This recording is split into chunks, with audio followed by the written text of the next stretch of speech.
Live NFL trivia every Wednesday night on Twitch at 9 p.m. Eastern. Come show off your football knowledge for a chance to win cash prizes. Check the link in the description to find out more. And now, on with our feature presentation. I think the most disastrous play in all of football has to be the kickoff return that gets fumbled and recovered by the kicking team. Unless it's the start of the half, when a team is kicking off to you, you already have little momentum on your side, since you just allowed a score. And now your defense has to go back on the field when they're already gassed, and with the opposition getting the ball deep in your own territory, already in scoring position. Fumbling a kickoff and losing that possession is an absolute disaster more often than not. So what if I told you that there was a guy that did this twice in the second half of a close game, and did it 2 times in a row, costing his team a very important game in the process? Well, as awful as that sounds, that's exactly what happened in 1989. In a nationally televised Monday Night Football game between the Minnesota Vikings and the New York Giants, with the Vikings right in the thick of things, what started out as a close game turned into a rout because of the poor ball handling skills of one Alfred Anderson. And this is the story behind that disaster. Before I talk about the incident in question, we need some context to understand just who Alfred Anderson is, why he was returning kicks in the first place, and how the game was going. Our story begins in 1984. When the Minnesota Vikings drafted Baylor running back Alfred Anderson in the 3rd round of the NFL Draft. Anderson was an extremely solid player in college. He had back-to-back seasons with over 1,000 yards from scrimmage, and he led the conference twice in rushing touchdowns, posting 10 touchdowns in 1983. For some perspective, in the history of the Southwest Conference, Anderson was the only player to ever lead the conference in rushing touchdowns twice. And by the time his career ended, he had the 2nd most rushing yards and the most rushing touchdowns of any player in school history. He was that good. And while he wasn't quite as productive at the next level, he was still a pretty solid player who was mainly used as a fullback. Among the highlights were his go-ahead touchdown run in the 4th quarter as a rookie in a 1984 game against the Philadelphia Eagles, although the Vikings would later lose that one thanks to a controversial call that you can learn more about by clicking the card in the upper right corner. He also had a game-tying touchdown against the San Francisco 49ers on opening day in 1985, and he had a game-tying touchdown in the 4th quarter against Washington in 1987. He also scored 2 touchdowns for the Vikings in their 1988 wildcard victory over the Los Angeles Rams, as the Vikings won that one 28-17 thanks to Anderson's strong performance. Anderson led the Vikings in both rushing touchdowns and total touchdowns during that 1988 season as well, when they went 11-5 and made it to the postseason. And while he was phased out of this job after his rookie season, as Bud Grant and Jerry Burns had other plans for him, as a rookie, he was one of the team's primary kick returners. That season, Anderson had 30 returns while averaging 21.3 yards per runback. He was solid at his job, finishing in the top half of the league amongst all qualified return men in yards per return. Through his first 5 seasons in Minnesota, Anderson was a solid role player, who while not a star by any means or the guy that was single-handedly going to win you games, knew his role on the team and could make some nice plays here and there in a variety of ways. But in 1989, his reputation amongst fans and the general population of the NFL would change drastically because of one horrible sequence. The man you're watching right now is Darren Nelson. Oddly enough, this is not the first video I've done on the Vikings where Nelson popped up, as I talked about the bizarre incident involving him when he got drafted, and how he did not want to play for Minnesota in the slightest bit. If you want to learn more about Nelson and his career, click the card in the upper right corner. To start off the 1989 season, Nelson, along with being a rotational running back, was the primary kick returner on the Vikings, and he was actually pretty good at this role. In his 14 returns, he averaged over 22.6 yards per runback, which would have ranked 11th in the NFL amongst all 33 qualified returners if it held throughout the season. The Vikings had some issues to start off the season, as they were 3-2, but their kick return game didn't seem to be a glaring hole. But then, something happened prior to week 6 of the season that would change the NFL forever. On October 12, 1989, the Minnesota Vikings and Dallas Cowboys executed arguably the most famous trade in the history of the sport, when the Cowboys sent running back Herschel Walker to the Vikings in exchange for a boatload of draft picks.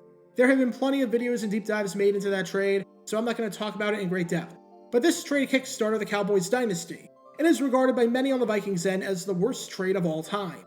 After the Vikings acquired Walker, they traded Darren Nelson to the Cowboys. While Nelson refused to report and eventually found himself on the San Diego Chargers, this now meant the Vikings did not have a permanent kick returner.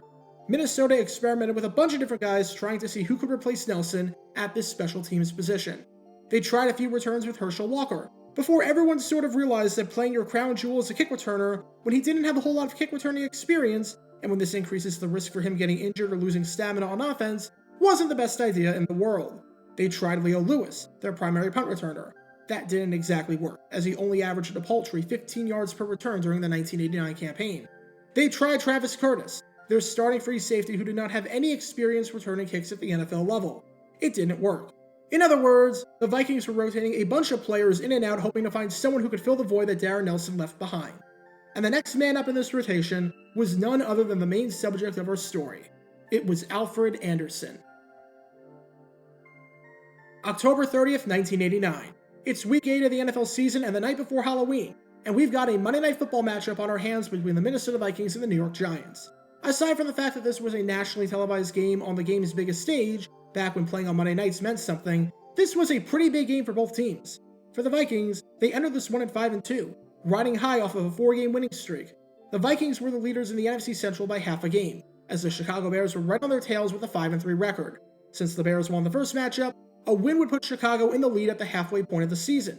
As for the Giants, they were 6-1, and we're not just looking to hold off the 6-2 Philadelphia Eagles for the lead in the NFC East, but we're looking to keep pace with the 7-1 San Francisco 49ers for home field advantage throughout the playoffs. This game featured two of the best defenses in the NFL. The Giants entered this game with 109 points allowed, which was the fewest of any team in the league, and the Vikings entered this game close behind with 113 points allowed, which was the third fewest of any team in the league, and was the second fewest of any team in the NFC, only behind the Giants. And early on, this game was shaping up to be a defensive battle. The tone was set right from the start when Terry Kennard intercepted Tommy Kramer on a pass in the end zone, ending Minnesota's chances to score on the opening drive of the game.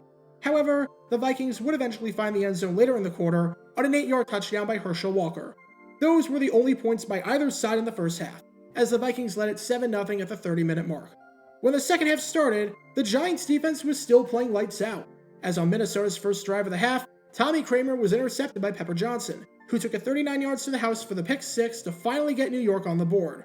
Just like that, the game was tied at 7 apiece. Both backup quarterbacks were in the game, as Kramer on the Vikings and Phil Simms on the Giants were hurt, meaning that at this point, this game was going to come down to who could make the fewest mistakes. The Giants drove down the field later in the third quarter and walked away with 3 points after a 39-yard field goal by Raul Allegre. As a side note, to learn more about Allegre and his NFL career, click the card in the upper right corner. The Giants had their first lead of the day, leading it 10-7. The momentum seemed to be on their side, but a good kickoff return by Minnesota could swing it back in the other direction. What happened next might be the worst sequence by any kick returner in the history of the NFL.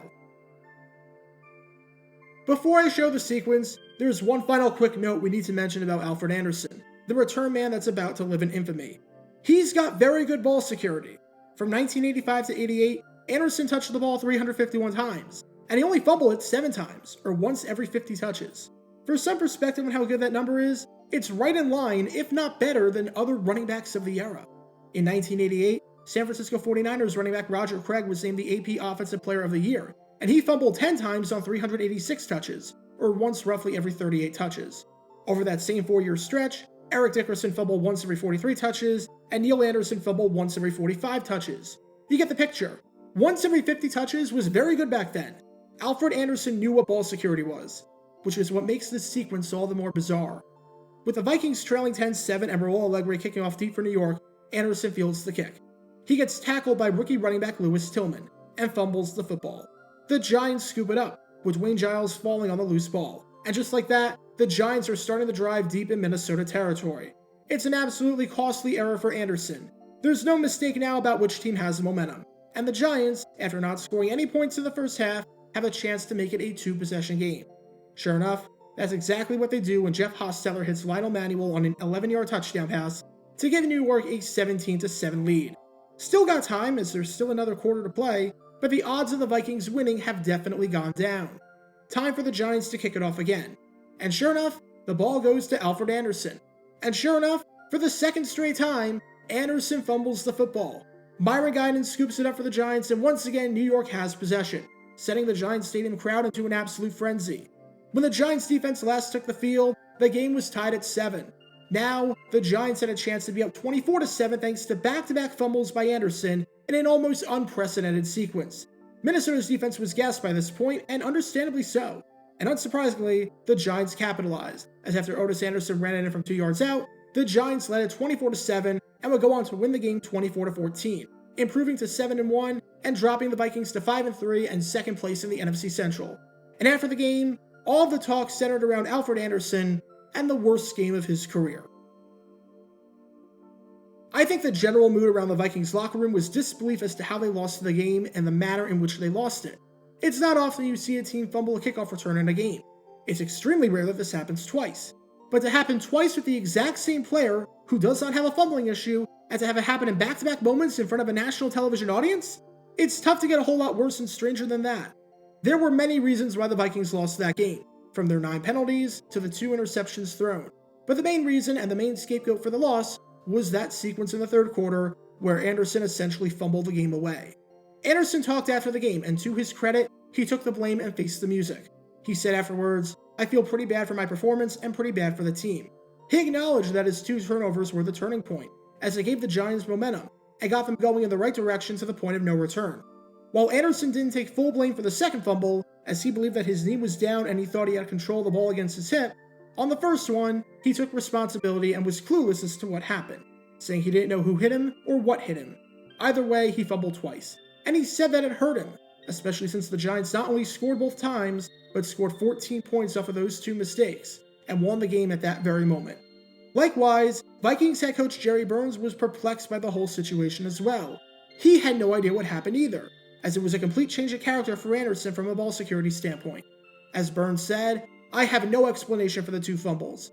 Anderson is a solid back who does not fumble." It's why Burns put him back out there a second time after the first fumble, because that was so unlike Anderson that he thought, and rightfully so, that there's no way it could happen 2 times in a row, and that the first fumble was a complete fluke. Alas, it was not, and the Vikings were humiliated on national television because of it.